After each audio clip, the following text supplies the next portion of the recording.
अखिलेश का फेवरेट, योगी का वांटेड, राजा भैया का दुश्मन नंबर 1, गुंडा के गुंडा का गेम ओवर।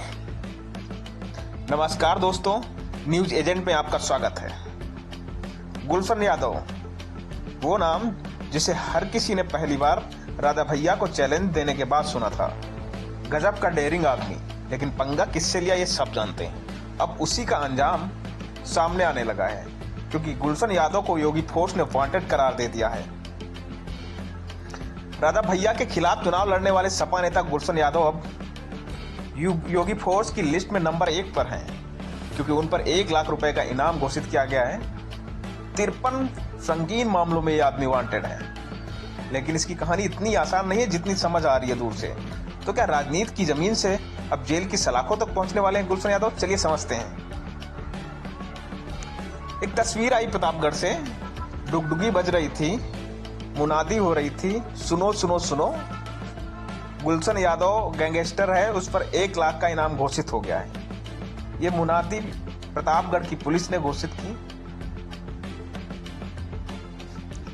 दरअसल गुलशन यादव पर हत्या, लूट, रंगदारी और गैंगस्टर जैसी धाराओं में कुल 35 केस दर्ज हैं। पुलिस का दावा है कि वो पिछले कई महीनों से फरार है और अब कानून का शिकंजा कसता जा रहा है। लेकिन क्या सिर्फ ये कानूनी मामला है या सियासी भी है?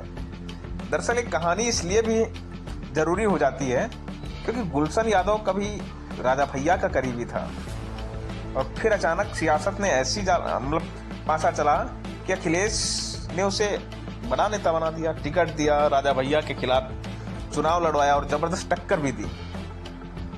क्या एक खास लॉबी अब गुलशन यादव से उसी राजनीतिक समीकरणों का बदला ले रही है? क्या आगे कोई चैलेंज ना बन पाए गुलशन यादव, इसीलिए एक सारी कोशिशें शुरू हो गई, या सच में वो आपराधिक मामला बनता है जिसकी कोशिश इस वक्त चल रही है? वैसे कोई दूध का धुला इंसान नहीं है। खैर, गुलशन यादव की करीब 7 करोड़ की संपत्ति को कुर्क करने की प्रक्रिया शुरू हो चुकी है। अब तक पुलिस लखनऊ के और प्रतापगढ़ के उसके 3 करोड़ से ज्यादा की संपत्तियों को जब्त भी कर चुकी है। इस बार तो ढोल नगाड़े के साथ मुनादी हुई, मोहल्लों में पोस्टर चिपकाए गए और सख्त संदेश दिया गया कि अब बचना नामुमकिन है, क्योंकि अब गुलशन यादव योगी के रडार पर आ चुका है। 2022 में गुलशन यादव ने कुंडा सीट से राजा भैया के खिलाफ चुनाव लड़ा था। राजा भैया यानी रघुराज प्रताप सिंह, वो नाम जो अपने आप में एक फ्रेंड है, जो खुद लंबे समय तक यूपी की राजनीति के राजा रहे हैं। कभी उनके करीबी माने जाने वाले गुलशन यादव अब उनके दुश्मन बन चुके हैं। लेकिन खेल देखिए, इस गुलशन को समाजवादी पार्टी ने हाइप दी और उन राजा को मुलायम सिंह यादव अपना बेटा मानते थे।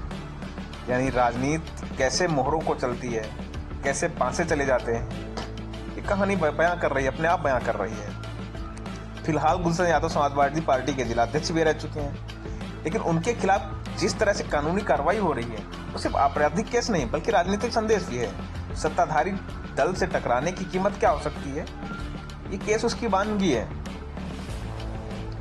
और वो दिन दूर नहीं जब हो सकता है कि गुलशन यादव भी इरफान सोलंकी और दूसरे नेताओं की तरह सलाखों के पीछे हों।